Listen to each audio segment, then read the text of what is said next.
الحمد لله الذي أبدع الأفلاك والأرضين والصلاة والسلام على ما كان نبيا آدم بين الماء والتين وعلى آله وأصحابه أجمعين أما بعد سب سے پہلے مشیت کے انوار سے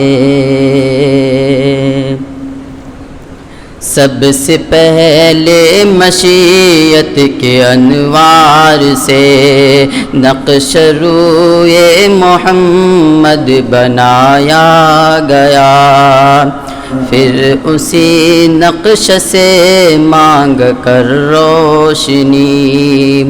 پھر اسی نقش سے مانگ کر روشنی،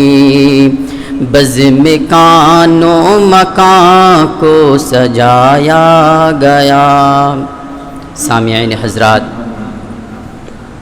اور عاشقان نبوت، اس ذات مقدس کے تذکرے سے ہم اس محفل کو منور کرنا چاہتے ہیں جس کے اشارے سے چاند دو ٹکڑے ہو گیا، جس کے دنیا میں آتے ہی ایران کا تخت شاہی پلٹ گیا، جس کی انگلیوں سے چشمہ جاری ہو گیا، اور جس کی نبوت کی شہادت کنکریوں نے دی، اور جس کے امانت و دیانت کی تصدیق دشمنوں نے کی، جس کے طفیل میں کائنات کے گیسوں کو سنوارا گیا، اور جو لولاک لما خلقت الافلاک کا مصداق تھا، یعنی رشک شمس و قمر، فخر جن و بشر، خالق ارض و سما کا محبوب، صاحب لولاک، خلاصہ کائنات، جناب محمد الرسول اللہ صلی اللہ علیہ وسلم کے ذکر مبارک سے اس محفل کو معطر کروں گا۔ حضرات، سیدہ آمینہ کا تارا، عبداللہ کا جگر پارا، امام الانبیاء، سرتاج اولیاء، فخر رسل، مولائے کل، احمد مجتبی، محمد مصطفیٰ اگر نہ ہوتے تو یہ شمس و قمر نہ ہوتا، اگر ختم رسل نہ ہوتا تو بحر و بر نہ ہوتے، اگر امام الانبیاء نہ ہوتا تو شجر و حجر نہ ہوتے، اگر سرتاج اولیاء نہ ہوتا تو یہ ارض و سما نہ ہوتے، اگر محبوب کبریا نہ ہوتا تو لوح و قلم نہ ہوتے، اگر ہادی عالم نہ ہوتا تو 1,24,000 کم و بیش انبیاء کرام کا سلسلہ نہ ہوتا۔ کتاب فطرت کے سرے ورق پر جناب احمد رقم نہ ہوتا، کتاب فطرت کے سرے ورق پر جناب احمد رقم نہ ہوتا، تو یہ نقش ہستی ابھر نہ سکتا، وجود لوح و قلم نہ ہوتا۔ یہ محفل کون و مکان نہ ہوتی جو وہ امام الرسل نہ ہوتا، یہ محفل کون و مکان نہ ہوتی جو وہ امام الرسل نہ ہوتا، زمین نہ ہوتی، فلک نہ ہوتا، عرب نہ ہوتا، عجم نہ ہوتا۔ چنانچہ محبوب سید الوجود، مظہر عتم، رب ودود کا ارشاد ہے کہ حق تعالیٰ نے حضرت آدم علیہ السلام کو پیدا فرمایا، پھر جب ان میں روح ڈالی گئی تو سب سے پہلے ان کی نگاہ عرش کے اوپر پڑی، تو کیا دیکھتے ہیں کہ عرش کے پائے کے اوپر لکھا ہوا ہے لا الہ الا اللہ محمد الرسول اللہ۔ حضرت آدم علیہ السلام نے عرض کیا، اے بار الہ، یہ کون ہے؟ یہ کس شخصیت کا نام نامی و اس میں گرامی ہے جس کے نام کے اتصال تو نے اپنے نام کے ساتھ کر رکھا ہے؟ ارشاد ہوتا ہے، آدم یہ میرا خاص پیغمبر ہے، یہ تیری ہی اولاد میں سے ہوگا، اور اے آدم اگر مجھے ان کا پیدا کرنا مقصود نہ ہوتا تو سن لو تمہیں بھی پیدا نہ کرتا،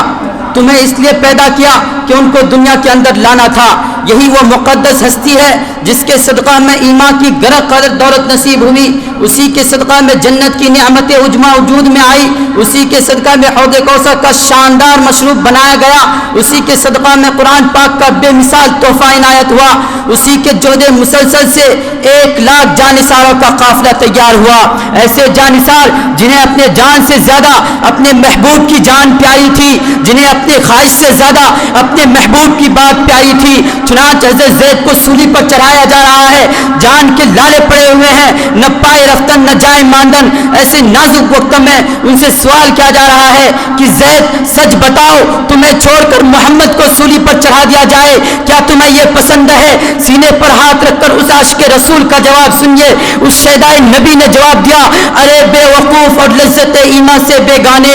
ارے بے وقوف اور لذت ایمان سے بیگانے، محمد اور محمد کی محبت کو تو کیا جانے؟ کہاں برداشت دیکھی تم نے شہدائے محمد کی، کہاں برداشت دیکھی تم نے شہدائے محمد کی، خلش برداشت کر سکتا نہیں پائے محمد کی۔ یہ سب کچھ ہے گوارا پر یہ دیکھا جا نہیں سکتا، یہ سب کچھ ہے گوارا پر یہ دیکھا جا نہیں سکتا کہ ان کے پیر کے تلوے میں ایک کانٹا بھی چبھ جائے۔ فرزندان توحید وہ شہدائیان اسلام، خدائے قادر و قیوم نے 6000 سال میں پوری کائنات کو پیدا کیا۔ ارشاد باری ہے، ان عند ربک کالف سنۃ مما تعدون، کہ دنیا کے ایک دن آخرت کے 1000 سال کے برابر ہوگا۔ معلوم ہوا کہ خداوند قدوس نے 6000 سال میں پوری کائنات کو پیدا کیا۔ اور دوسری جگہ ارشاد ہے، وَإِنَّ عِندَ رَبِّكَ كَأَلْفِ سَنَةٍ مِّمَّا تَعُدُّونَ، کہ آخرت کے ایک دن دنیا کے 1000 سال کے برابر ہوگا۔ معلوم ہوا کہ خداوند قدوس نے 6000 سال میں پوری کائنات کو پیدا کیا۔